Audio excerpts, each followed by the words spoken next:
आपका यूएसए का student visa सिर्फ 60 सेकंड्स के इंटरव्यू में रिजेक्ट हो सकता है और ये मैं ऐसे ही नहीं कह रहा। तो इस वीडियो को सेव कर लें या पूरा ध्यान से देखें, क्योंकि मैं यहाँ 3 बहुत इंपॉर्टेंट क्वेश्चन जो हैं उनको एक्सप्लेन करने वाला हूँ, जो ऑलमोस्ट हर यूएसए स्टूडेंट वीज़ा इंटरव्यू में लाजमी पूछे जाते हैं। सिर्फ क्वेश्चंस ही नहीं, बल्कि मैं ये भी बता दूंगा कि कौन से गलतियां आपको बिल्कुल नहीं करनी चाहिए और आंसर्स कैसे देने हैं, ताकि वीज़ा ऑफिसर जो है वो ये क्लियर हो जाए कि आप एक जेन्युइन स्टूडेंट हैं, सिर्फ लकी चांस ट्राई करने नहीं आए। यूजुअली जब वीज़ा ऑफिसर इंटरव्यू स्टार्ट करता है तो 2 या 3 तरीकों से जो है वो क्वेश्चन पूछता है। कभी वो कंप्यूटर स्क्रीन देखते हुए ही सवाल पूछना शुरू कर देता है, मतलब वो आपकी तरफ देख नहीं रहा, दूसरी तरफ देख रहा है। सबसे कॉमन क्वेश्चन जो है वो ये होते हैं, why did you choose this university, why did you choose this course and how many universities did you apply to. अब मैं आपको सिंपल तरीके से समझाता हूं कि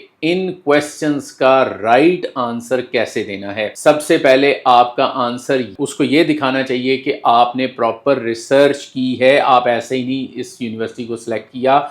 आप कह सकते हैं, I did brief research on different countries and different universities and after that research I choose USA. उसके बाद आप थोड़ा सा कंपैरिजन एक्सप्लेन कर सकते हैं। जैसे आप कह सकते हैं कि मे बी जिस तरह यूके की बात करें तो वहाँ 3 साल की बैचलर डिग्री है, यूरोप की बात करें तो वहाँ पर लैंग्वेज बैरियर्स आते हैं। क्योंकि आप प्रेफर करेंगे 4 इयर्स क्वालिफिकेशन को और उसके साथ साथ आप प्रेफर करेंगे किसी इंग्लिश स्पीकिंग कंट्रीज को, तो in your as per your research आपके लिए जो बेस्ट डेस्टिनेशन है वो यूएसए बनती है। इस तरह का कंपैरिजन ऑफिसर को ये शो करता है कि आपने सिर्फ यूएसए को ब्लाइंडली चूज नहीं किया, बल्कि ऑप्शंस जो हैं उनको कंपेयर करके जो है वो आपने डिसीजन लिया है। लेकिन एक बात याद रखें, सिर्फ कंपैरिजन करना ही सब कुछ नहीं होता। बहुत से स्टूडेंट ऐसे भी होते हैं जो सिर्फ यूएसए के बारे में ही इतना कॉन्फिडेंटली और क्लियरली एक्सप्लेन कर देते हैं कि वीजा ऑफिसर जो है वो समझ जाता है कि ये जेन्युइन स्टूडेंट है। कॉन्फिडेंस, क्लैरिटी और लॉजिक बहुत मैटर करते हैं। अब एक बहुत इंपॉर्टेंट पॉइंट, 214B रिफ्यूजल क्यों लगता है?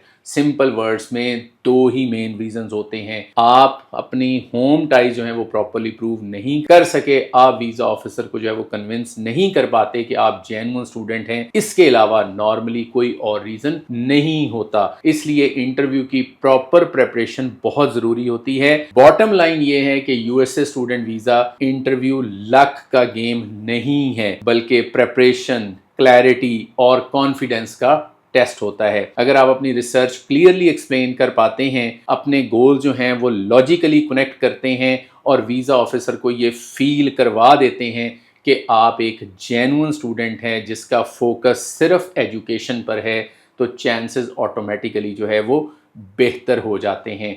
इसलिए इंटरव्यू को लाइटली मत लिया करें, प्रॉपर प्रेपरेशन करें, अपने आंसर जो हैं उनको प्रैक्टिस करें और इंटरव्यू रूम में काम और कॉन्फिडेंट रहें।